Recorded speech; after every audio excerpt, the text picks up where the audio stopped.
오늘 우리에게 주시는 하나님의 말씀은 구약성경 시편 27편 1절로 3절, 7절로 9절 말씀입니다. 시편 27편 1절로 3절과 7절로 9절까지 말씀입니다. 이 계시의 말씀을 봉독할 때 다 함께 살아계신 하나님의 음성을 들으실 수 있기를 바랍니다. 여호와는 나의 빛이요 나의 구원이시니 내가 누구를 두려워하리요. 여호와는 내 생명의 능력이시니 내가 누구를 무서워하리요. 악인들이 내 살을 먹으려고 내게로 왔으나 나의 대적들 나의 원수들인 그들은 실족하여 넘어졌도다. 군대가 나를 대적하여 진칠지라도 내 마음이 두렵지 아니하며 전쟁이 일어나 나를 치려할지라도 나는 여전히 태연하리로다. 여호와여, 내가 소리내어 부르짖을 때에 들으시고 또한 나를 긍휼히 여기사 응답하소서. 너희는 내 얼굴을 찾으라 하실 때에 내가 마음으로 주께 말하되 여호와여, 내가 주의 얼굴을 찾으리이다 하였나이다. 주의 얼굴을 내게서 숨기지 마시고 주의 종을 노하여 버리지 마소서. 주는 나의 도움이 되셨나이다. 나의 구원의 하나님이여, 나를 버리지 마시고 떠나지 마소서. 아멘. 오늘 본문 말씀은 다윗의 기도입니다. 특별히 위기 가운데서 하나님의 도우심을 간구하는 기도이고 동시에 하나님의 응답에 대한 확신을 고백하는 찬송이라고 할 수 있겠습니다. 이 시편의 배경이 정확하게 드러나지는 않지만 전체적으로 본다면 원수들이 공격하여 들어오는 상황 속에서 바로 전투에 나가기 직전에 성전에 들어와서 하나님께 기도하는 그런 기도의 내용으로 그렇게 파악이 됩니다. 이 시편의 고백은 오고 오는 세대 속에서 전장으로 나아가는 사람들뿐만 아니라 다양한 전투의 상황에 직면한 그런 사람들에게, 그리고 위기에 직면한 모든 사람들에게 감동을 주었고 또한 위로를 주어 왔습니다. 이 시편의 기도는 어떤 사람에게는 사업의 위기 가운데서 하나님께 드리는 간절한 기도가 되었고, 또 어떤 이에게는 암이나 혹은 고통스러운 질병을 마주대하면서 힘든 시간을 보내는 가운데 붙잡은 소망의 말씀이 되었습니다. 힘든 과제를 앞에 두고 한숨 짓던 어느 누군가에게, 그리고 살 길이 막막한 어떤 사람들에게, 절망스러운 현실 앞에서 두려워하는 모든 사람들에게 이 시편의 기도는 한 줄기 빛이 되었습니다. 여호와는 나의 빛이요 나의 구원이시니 내가 누구를 두려워하리요. 여호와는 내 생명의 능력이시니 내가 누구를 무서워하리요. 악인들이 내 살을 먹으려고 내게로 왔으나 나의 대적들 나의 원수들인 그들은 실족하여 넘어졌도다.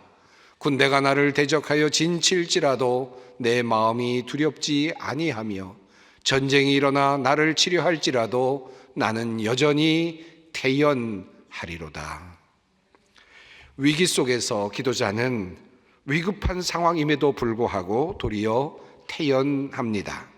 왜냐하면 하나님께서 자신을 구원해 주실 것을 마음으로 확신하고 있기 때문입니다. 이제 그 마음 속에는 이미 이러한 기대와 그림이 그려져 있습니다. 여호와께서 환난 날에 나를 그의 초막 속에 비밀히 지키시고 그의 장막 은밀한 곳에 나를 숨기시며 높은 바위 위에 두시리로다. 하나님께서 위기 속에서 나를 지켜주시고 보호하여 주실 것을 굳게 믿는 그런 기도자의 기도입니다. 자, 이러한 확신 속에서 그는 이제 하나님께 부르짖기로 작정을 합니다. 여호와여, 내가 소리내어 부르짖을 때에 들으시고 또한 나를 긍휼히 여기사 응답하소서. 하나님께서 도와주실 것을 확신하고 있는데 왜 기도자는 지금 하나님께 부르짖겠다라고 그렇게 말을 하고 있을까요? 하나님께서 도와주시는 것과 부르짖는 것과는 어떤 상관관계가 있는 것일까요? 기도자는 그가 그렇게 하나님께 부르짖는 이유를 이렇게 설명합니다. 너희는 내 얼굴을 찾으라 하실 때에 내가 마음으로 주께 말하되 여호와여, 내가 주의 얼굴을 찾으리이다 하였나이다. 하나님께서 나를 향하여 나를 찾으라 라고 말씀하셨기 때문에 위기 속에 있을 때 여호와를 찾으라라고 말씀하셨기 때문에 그 말씀에 순종해서 내가 하나님을 찾습니다 라고 그렇게 고백합니다. 이것이 바로 기도자의 희망입니다. 아마도 2024년을 맞이하면서 큰 과제와 어려운 문제를 짊어지고 새로운 해를 맞이한 분들도 굉장히 많이 있으실 것입니다. 그리고 그 모든 문제를 짊어지고 하나님께 기도하면서 한 해를 시작하신 분들이 많이 계실 것입니다.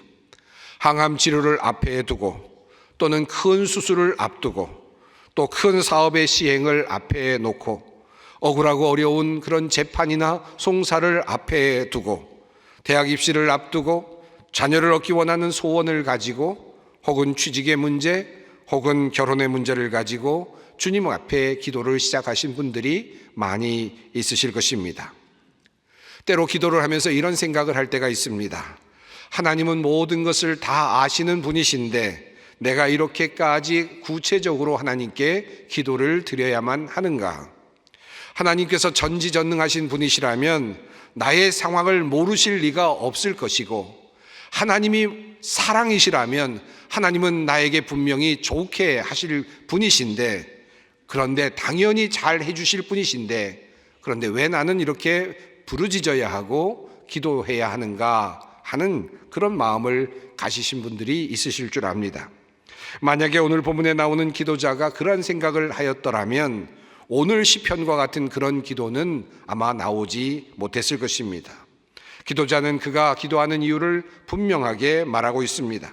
하나님께서 나에게 하나님을 찾으라고 말씀하셨기에 나는 하나님을 찾습니다. 이것이 바로 기도자의 출발점입니다. 이것이 바로 신앙의 출발점이라 할 수 있습니다. 성경에 나타나고 있는 하나님의 모습은 모든 것을 아시는 전지하신 분이심에도 불구하고 모르시는 듯 행동하시는 모습을 보이실 때가 종종 있습니다. 아담과 하와가 선악과를 먹고 동산나무 사이에 숨었을 때 일입니다. 하나님께서는 아담을 향하여 물으십니다. 내가 어디에 있느냐? 하나님이 아담을 못 찾으셔서 물으신 질문은 결코 아니었습니다. 가인이 아벨을 쳐서 죽인 후에 하나님은 가인에게 물으셨습니다. 내 아우 아벨이 어디에 있느냐? 모르셔서 물으신 것이 아니었습니다. 하나님은 아담이 그리고 가인이 스스로 하나님께 나와서 말하기를 원하셨습니다. 그들이 어떻게 말하는지를 듣고 싶어 하셨습니다.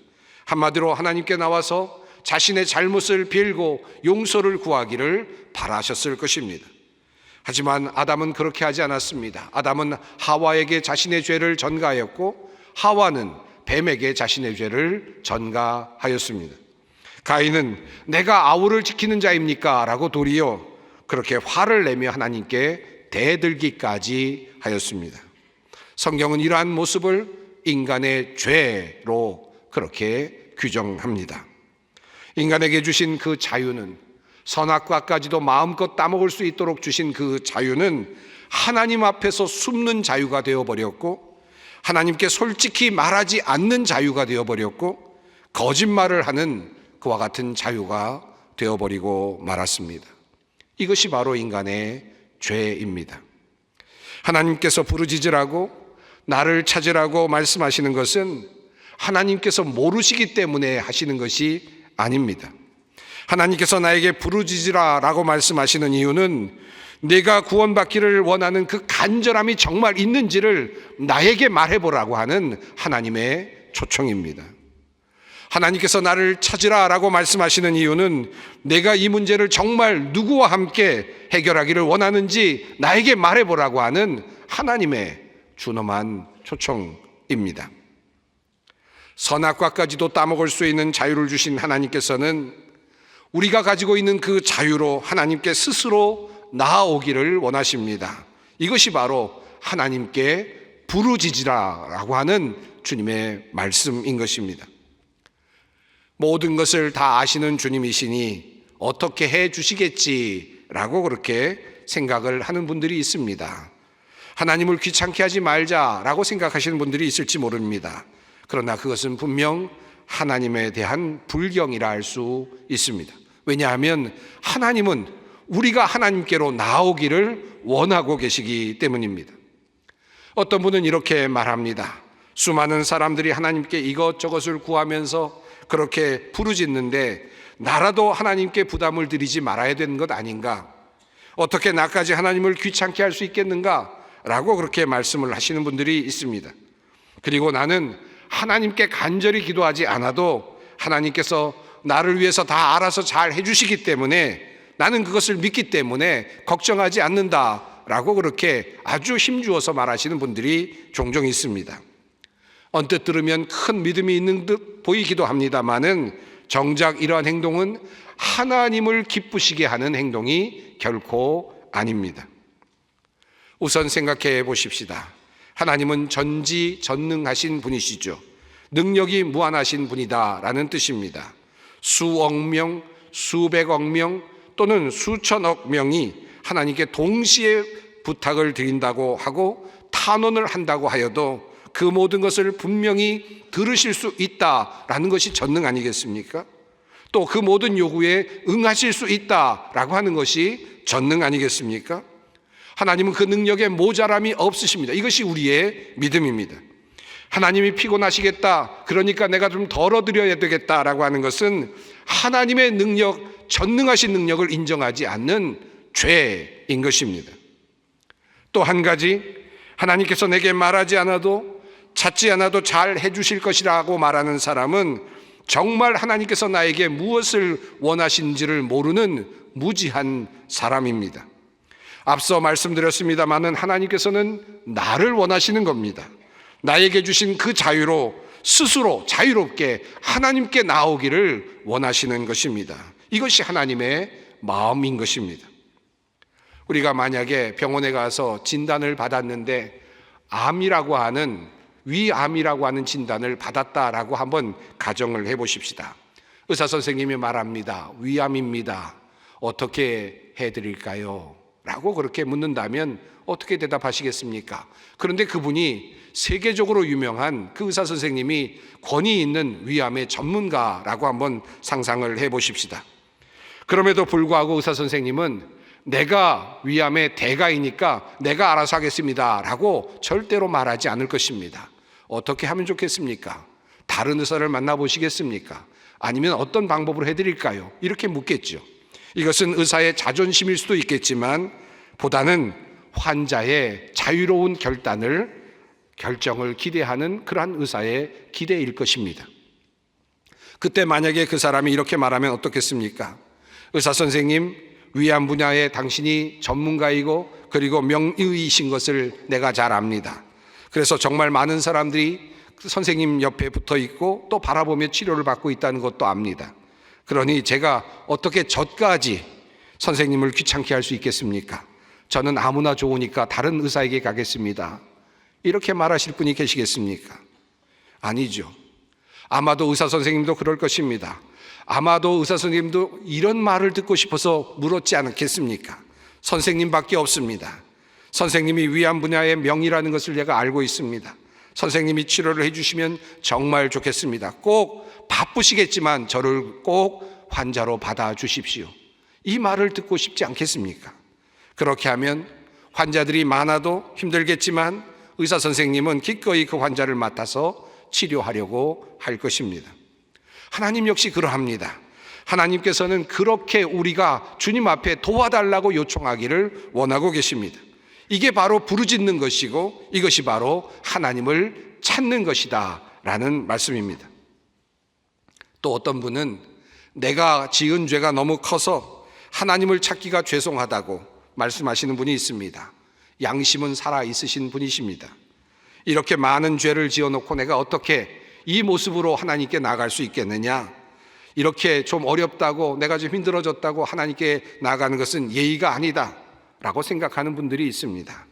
주변을 다 좀 정리한 다음에 조금 더 선하게 살다가 하나님 앞에 나갈 만한 좀 모양을 갖춘 다음에 나가겠다 이렇게 이야기하시는 분들이 있습니다. 과연 지혜로운 일입니까?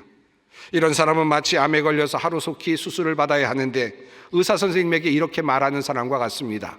의사 선생님 뵙기가 제 몰골이 좀 흉하니까 조금 더 건강하게 유지를 한 다음에 음식도 잘 먹고 회복을 한 다음에 그 다음에 암 치료 받으러 의사 선생님에게 오겠습니다 라고 말하는 것과 무엇이 다르겠습니까? 하루가 급한 수술을 미루어서 도리어 문제가 더 커지게 만드는 그런 상황이 될 수밖에 없을 것입니다. 사실 성경을 보면 이스라엘의 죄가 너무 커서 하나님께서 너의 기도는 내가 듣지 않겠다, 너희가 아무리 부르짖어도 내가 듣지 않겠다라고 말씀하시는 곳이 몇 곳 있기는 합니다. 예레미야 11장이 그러합니다. 여호와께서 또 내게 이르시되 유다인과 예루살렘 주민 중에 반역이 있도다. 그러므로 나 여호와가 이와 같이 말하노라. 보라, 내가 재앙을 그들에게 내리리니 그들이 피할 수 없을 것이라. 그들이 내게 부르짖을지라도 내가 듣지 아니할 것인즉 그러므로 너는 이 백성을 위하여 기도하지 말라. 그들을 위하여 부르짖거나 구하지 말라. 그들이 그 고난으로 말미암아 내게 부르짖을 때에 내가 그들에게서 듣지 아니하리라. 죄가 많으면 하나님이 듣지 않겠다라고 하는 말씀이 없는 것은 아닙니다. 하나님께서 얼마나 화가 나셨으면 너가 기도하는 것을 내가 듣지 않겠다라고까지 말씀하시겠습니까? 너의 기도는 내가 절대로 듣지 않겠다라고 확신하며 또다시 말씀을 하시겠습니까? 반복해서 말씀하시겠습니까? 그런데 하나님께서 듣지 않겠다고 말씀하셨던 이 이스라엘 백성들, 하나님께서 정말 그들의 기도를 듣지 않으셨습니까? 정말 하나님께서는 그 기도를 물리치셨습니까? 예레미야 11장에서 이렇게 말씀하신 하나님은 29장에서 하나님은 다시 고쳐서 이렇게 말씀을 하십니다. 너희가 내게 부르짖으며 내게 와서 기도하면 내가 너희들의 기도를 들을 것이요 너희가 온 마음으로 나를 구하면 나를 찾을 것이요 나를 만나리라. 이것은 여호와의 말씀이니라. 나는 너희들을 만날 것이며 너희를 포로된 중에서 다시 돌아오게 하되 내가 쫓아보내었던 나라들과 모든 곳에서 모아 사로잡혀 떠났던 그곳으로 돌아오게 하리라. 이것은 여호와의 말씀이니라. 하나님께서는 이것이 여호와의 말이다라는 말을 2번이나 반복해서 사용하시면서 앞서 말씀하셨던 내가 너희들의 기도를 듣지 않겠다, 아무리 부르짖어도 내가 듣지 않겠다라는 말씀을 다시 고쳐 말씀하시면서 이제 너희가 기도하면 내가 듣겠다라고 다시 말씀하시면서 이것이 여호와의 말씀이라고 다시 인장을 그렇게 쳐주고 계십니다. 하나님은 우리의 형편이 어떠하든지 우리의 죄가 크든지 작든지 상관하지 아니하시고 우리의 기도를 들으십니다. 주님을 찾는 자를 멸시하지 않으십니다. 하나님께 부르짖는 것 그리고 하나님을 찾는 것이 신앙의 출발점입니다. 이것이 하나님을 향하여 돌아오는 것이고 하나님께서 우리가 자발적으로 하나님께로 우리가 나아가는 것입니다. 이것이 있을 때 우리는 하나님은 나의 하나님이 되시고 그리고 나는 하나님의 백성이 되는 것입니다. 하나님께 부르짖지 않는 사람, 하나님을 찾지 않는 사람은 그러므로 불신앙의 사람이라고 할 수밖에 없습니다. 요즘 우리가 역대기를 읽어가고 있는데 지난주에 읽은 본문이 유다의 왕 아하스와 관련된 내용이었습니다. 아하스 왕은 남유다의 왕으로서 하나님과 가장 멀었던 그런 왕입니다. 악했던 왕으로 그렇게 평가받는 왕입니다. 아하스의 행적과 관련해서 이사야서 7장에 나오는 내용이 흥미로운 이야기입니다. 북이스라엘과 아람의 연합군이 결성되었다라고 하는 소식을 듣고 온 유다 왕과 백성들이 동요하고 있었을 때입니다. 선지자 이사야는 하나님께서 도와주시면 승리할 수 있다라는 사실을 알리고 하나님을 찾으라고 그렇게 권면을 하였습니다. 하지만 아하스는 이렇게 말하죠. 아하스가 이르되 나는 구하지 아니하겠나이다. 나는 여호와를 시험하지 아니하겠나이다 한지라. 언뜻 보면 큰 믿음을 가지고 있는 사람처럼 보입니다. 그러나 이 아하스의 신앙적인 실상은 역대하 28장에서 고스란히 드러납니다. 아하스가 이스라엘 왕들의 길로 행하여 바알들의 우상을 부어 만들고 또 흰놈의 아들 골짜기에서 분향하고 여호와께서 이스라엘 자손 앞에서 쫓아내신 이방 사람들의 가증한 일을 본받아 그의 자녀들을 불사르고 또 산당과 작은 산 위와 모든 푸르나무 아래에서 제사를 드리며 분향하니라. 하나님을 믿는 사람이 아니었습니다. 아하스에게는 하나님을 향한 신앙이 없었습니다. 그래서 신은 하나님께 부르짖지 않겠다고 말을 했던 것입니다. 그에게는 다른 신이 존재했습니다. 아하스는 실은 바알을 섬기고 있었고 산당의 신들을 섬기고 있었고 그리고 다른 푸른 나무의 신들을 섬기고 있었다는 말입니다. 그래서 나는 하나님께 구하지 않겠다라고 단호하게 말하고 있었던 것입니다. 마치 큰 믿음이 있는 것처럼 보이지만 그 속에는 다른 신앙이 존재했었다라는 말입니다. 나는 하나님께 구하지 않겠습니다라는 말이 멋진 신앙의 말처럼 들리지만 실은 그렇게 말하는 사람의 마음에는 그가 섬기고 있는 또 다른 신이 있을 가능성이 매우 높습니다. 하나님을 믿는다고 하지만 그러나 정작 어려운 일이 닥쳤을 때, 병에 걸렸을 때 나는 하나님께 기도하지 않겠습니다. 하나님을 귀찮게 하지 않겠습니다. 그러면서 속으로는 말합니다. 나는 현대의학을 믿겠습니다. 의료진들을 믿겠습니다. 라고 그렇게 이야기를 하는 것이죠. 현대의학이 나를 살려줄 것입니다. 그것을 믿기 때문에 나는 하나님께 기도하지 않겠습니다라고 마치 신앙이 좋은 듯 이야기를 하는 것입니다. 이 말은 현대의학을 버리라는 의미는 아닙니다. 그 현대의학의 도움을 받지 말자라는 말도 아닙니다. 이 하나님의 은총의 도구도 역시 현대의학이고 우리가 알고 있는 의료의 모든 체계이죠. 하지만 의학까지도 사용하시는 분, 의학까지도 세워가시는 분이 바로 하나님이라는 사실을 기억하는 것입니다. 이것이 중요합니다. 이것이 바로 신앙이라 할 수 있겠습니다. 모든 도움의 근원이 하나님으로부터 온다는 사실을 기억하는 것이 참 신앙인 것입니다. 어떤 분은 이렇게 말합니다. 나는 하나님께 구하지 않겠습니다. 멋진 말을 합니다. 하지만 또 어떤 사람 안에는 자신이 가지고 있는 인맥과 또는 재산이나 권력이 있습니다. 나는 하나님께 이런 것 가지고 요청하지 않겠습니다. 속으로는 말합니다. 내 안에 있는 인맥이 신입니다. 내 안에 있는 권력이 신입니다. 내가 가지고 있는 재산이 다 해결해 줄 것입니다. 걱정하지 않아도 됩니다. 누가 신입니까? 하나님입니까? 아니면 내가 가지고 있는 어떤 것입니까? 하나님은 자신의 능력과 자비하심으로 우리를 도우시기를 원하십니다. 단 하나, 우리가 하나님을 찾을 때입니다. 자, 그렇다면 우리가 하나님을 찾는다라고 하는 것은 어떻게 하는 것입니까? 또 하나님께 부르짖는다라고 하는 것은 어떻게 하는 것입니까?